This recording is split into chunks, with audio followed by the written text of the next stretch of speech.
नमस्कार, हाल हरियाणा में आपका स्वागत है।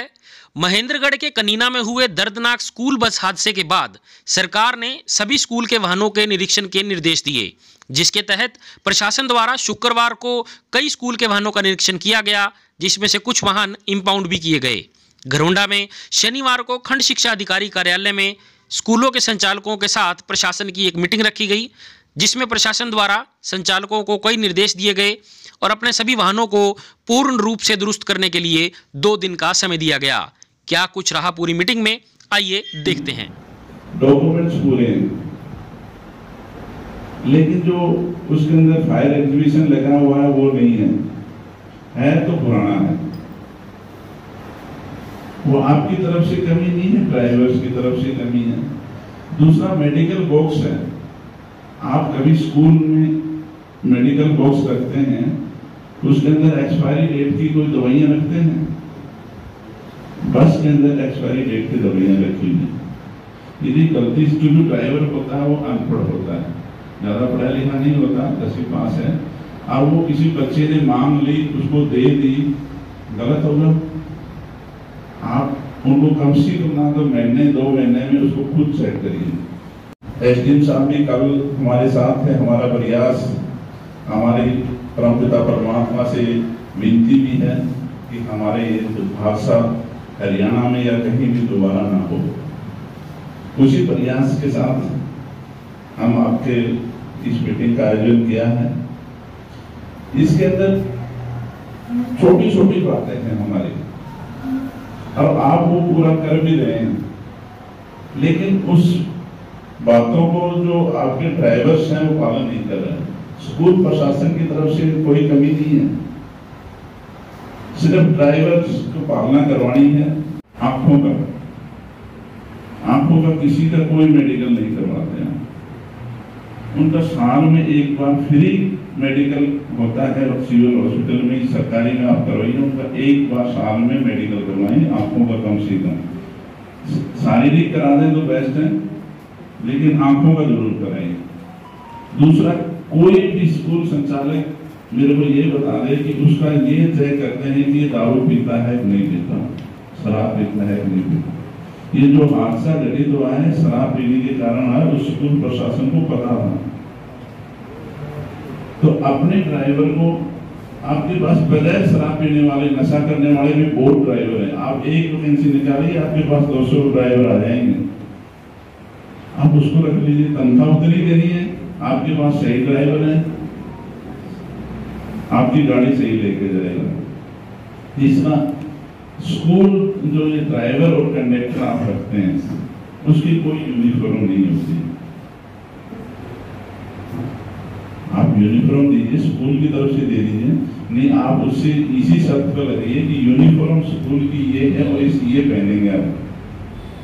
उसकी कोई नेम प्लेट नहीं होती, नेम प्लेट लगवाइए। लाइसेंस आप लगाते हैं, उसका लाइसेंस चेक कर लीजिए। आपके पास, इसके पास लाइसेंस है 5 साल का, कम से कम सब देख रहे थे, 5 साल का एक्सपीरियंस उसका ड्राइविंग का होना चाहिए। उसके बाद आप कंडक्टर रखते हैं, उसके पास भी कंडक्टर का लाइसेंस होता है, हेल्पर। आप जो जिसके पास लाइसेंस है उसको रख लीजिए, तनख्वाह उतनी देनी है, आपकी सुविधा हो जाएगी। कैमरे, बस के अंदर कैमरे हैं, लगे हुए हैं, ये बात सही है, हमने कल चेक किया, कैमरे लगे हुए हैं, लेकिन वो चल नहीं रहे, एलईडी नहीं लग रही है उसके अंदर। सभी बसों में कैमरे थे, लेकिन चल नहीं रही थी। आज प्राइवेट स्कूलों को बुलाकर यहाँ पर एक मीटिंग रखी गई थी, प्रशासन भी उसमें जो था, उन एसडीएम साहब मौजूद थे।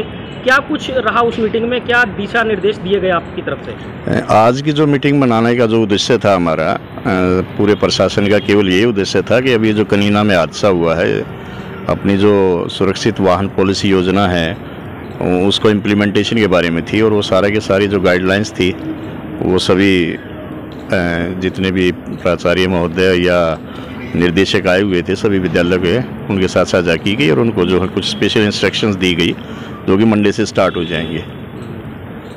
क्या कुछ इंस्ट्रक्शंस थे, थोड़ा बताएं। इसके विषय में दिया गया कि एक तो जो प्रत्येक वाहन है उसके जो सेफ्टी नॉर्म्स हैं उनके जो पूरा एक परफॉर्मा बनाया हुआ हमने इंस्पेक्शन परफॉर्मा, उस इंस्पेक्शन परफॉर्मे को पूरा करने के बाद सोमवार को प्रत्येक वाहन का इस कार्यालय को वो जमा करवाएंगे। उसके बाद फिजिकली वेरीफाई किए जाएंगे, अगर उसमें कोई कमी पेशी पाई जाती है तो उनके चालान या इम्पाउंड करने की सुविधा की जाएगी। फिजिकली ये ऑन रोड ही वेरीफाई किए जाएंगे, स्कूल में जाकर जो है प्रशासन इसको जैसे कि अभी तक का जो हमने प्रोग्राम बनाया है वो इस तरह से है कि जैसे स्कूल लगे हुए होंगे, स्कूल के दौरान ही जो स्कूल कैंपस में ही गाड़ियाँ खड़ी होंगी तो उनके जो परफॉर्म आने के बाद वहाँ स्कूल कैंपस में ही उनको जो है ना पहले जांच किया जाएगा। अगर स्थिति ऐसी रहती है कि भाई स्कूल की छुट्टी के टाइम पे या स्कूल स्टार्टिंग के टाइम पे अगर हमें समय मिलता है तो हम ऑन रोड भी उनकी जो है वेरिफिकेशन करेंगे। जो ये स्कूल की बसेज होते हैं, स्कूल के वाहन होते हैं, एक जो हमारे आम चलन में वाहन है, पर्सनल गाड़ियाँ हैं, कारें हैं, उसके लिए जो नियम होते हैं और जो स्कूल के वाहन के नियम है उसमें कुछ भिन्नता होती है? नहीं, बहुत ज़्यादा भिन्नता है। इसमें लगभग 32 पॉइंट हैं हमारे एजुकेशन पॉलिसी में। 2003 की पॉलिसी है, उसके बाद 14 और 17 में भी उसमें अमेंडमेंट की गई हैं और 32 पॉइंट हैं, एक दो की बात नहीं है, वो अब बिल्कुल ही उनसे डिफ़र करती हैं। आम जो पब्लिक व्हीकल हैं उसकी अपेक्षा स्कूल के वाहनों में बहुत ज़्यादा जो है कंडीशंस होती हैं। अब अपनी तरफ से बस के जो चालक हैं, प्राइवेट स्कूल के बसेस के चालक और स्कूल के प्रशासन, उनको कोई मैसेज देना चाहेंगे? स्कूल के जो प्रशासन को है, जिसके प्रशासन के विषय में बात करूं तो मैं आज जो मीटिंग का जो ध्येय था वो यही था कि अपना जो मैसेज कन्वे उन तक कर सकूँ। एक तो जो अपॉइंटमेंट जो की जाती है बस ड्राइवर्स की विशेषकर, उसमें एक विशेष ध्यान दिया जाए कि 5 साल की जो है उसका अनुभव होना कम से कम अनिवार्य है और जो वैलिड ड्राइविंग लाइसेंस है जो हैवी व्हीकल का वो उनके पास होना चाहिए। और एक कंडीशन ये भी है कि किसी भी ऐसे चालक को प्राथमिकता पे ना रखा जाए कि जिस चालक का जो है पहले कोई चालान हुआ हो या ट्रैफिक रूल्स की अवहेलना की गई पाई गई हो उसकी। जो आज हमारे घरौंदा के जितने भी स्कूल्स हैं, निजी स्कूल्स हैं, उन सबको जो भी वहाँ के प्रिंसिपल्स हैं या ओनर्स हैं उनको बुलाया गया था और उनको सेंसिटाइज़ किया गया था कि जो जिस तरह से बसेस के हादसे हो रहे हैं वो आगे फ्यूचर में ना हो। तो जो हमारी स्कूल सुरक्षा वाहन पॉलिसी बनी हुई है, आप उसको एग्जैक्टली बिल्कुल अक्षर से उसको फॉलो करें और हम मंडे से कोई भी ऐसी बस अलाउ नहीं करेंगे जो कि इस नीति को फॉलो ना कर रही हो। तो सभी को क्लियर कट निर्देश हैं, उनके बारे में काफ़ी डिस्कशन हुआ, उनसे भी बातचीत हुई। सर, स्कूलों की तरफ से कोई आश्वासन वगैरह जो दिया जाए? उन्होंने कहा है कि हम इनको जरूर पूरी तरह उन्होंने यही कहा है कि हम इनको पूरी तरह फॉलो करेंगे, अदरवाइज वो अपनी बसेज नहीं चलाएंगे। जैसे SHO साहब ने बताया कि ड्राइवर का मेडिकल होना बड़ा जरूरी है, लेकिन इस प्रकार की बातें बहुत कम दिखाई देती है जी। हाँ, नहीं, उनके जो आइज का जो होता है वो अपने रूल्स बने हुए हैं, इसीलिए मैंने कहा कि जो रूल्स बने हुए हैं उनको पूरी तरह फॉलो करें। हमारे ड्राइवर्स थोड़ा ध्यान दें, ड्राइवर्स जो अपनी जो गाड़ीज़ हैं गाड़ी को थोड़ा स्लो चलाएं तो हमारे बहुत सारे हादसे तो वैसे ही कम हो जाएंगे। तो थोड़ा सा ही प्रिकॉशन लेने की जरूरत है, उसमें हमारे हादसे तो मिनिमाइज हम कर सकते हैं। तो हमारी पूरी कोशिश रहेगी, आने वाले दिनों में हम पूरी तरह ड्राइव चला के रखेंगे और इनको पूरी लगातार सेंसिटाइज भी करते रहेंगे, इनसे लगातार बातचीत भी करते रहेंगे। हमारा उद्देश्य किसी को परेशान करना नहीं है, लेकिन हमारा उद्देश्य है कि हमारे बच्चे जो हैं वो पूरी तरह सुरक्षित स्कूल पहुँचे, ये हमारा उद्देश्य है।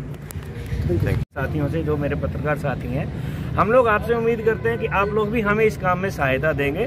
समय समय पे यदि जहाँ हमें कोई कमी लगती है हम आप लोगों का भी सहायता लेंगे, क्योंकि इस चीज़ की जितनी ज़्यादा हम लोग आप लोगों के साथ मिलके जानकारी बच्चों को देंगे, समाज को देंगे, उससे समाज में समरसता फैलेगी और इसका हमारे को फ़ायदा होगा सभी को। की है करनाल सेक्टर 7 के अंदर, मैंने SDM साहब से भी मीटिंग में बोला कि करनाल सेक्टर 7 में जो पार्क है वहाँ पे मिस्टर भाटिया बैठते हैं, जिनके द्वारा मेरी बात हुई तो उन्होंने कहा कि हम स्कूलों में जाकर प्राइवेट स्कूल के बच्चों को भी ये जानकारी देना चाहेंगे, जिसमें कि हमारी 1 से 1.5 घंटे की क्लास है। तो मैंने उनसे भी रिक्वेस्ट की है कि आने वाले समय में सिर्फ ड्राइवर्स के लिए नियम नहीं होने चाहिए, ये सब के लिए होने चाहिए। 6 to 12 के बच्चे आने वाले जब 8, 10, 12 साल 15 साल के हो जाते हैं, छोटी छोटी गाड़ी, उनको भी ये नियम कानून का पता हो।